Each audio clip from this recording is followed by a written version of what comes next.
تفهم يعني ايه توقيفي؟ توقيفي يعني على فعل وقول النبي، زي ما قال النبي يتقال ازاي. فانت لما بتغلط الاذان ده بيبقى غلط. وعلماء من علماء السلف اجمعوا كثيرا على بطلان صلاة من لا يحسن مؤذنهم الاذان.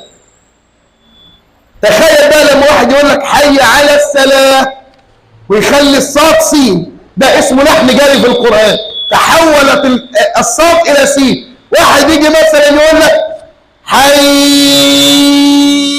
اصلا دي ما فيهاش اطاله. خلي بالك دي احكام لو اتدرست واتدرست هتشيل كده 3/4 المؤذنين وتركنهم بره. فلذلك كان امر الاذان امر عظيم بينه النبي حتى في الصوت، قال انه اندى منك صوتا. يعني انت يا فلان تعرف تأذن، لكن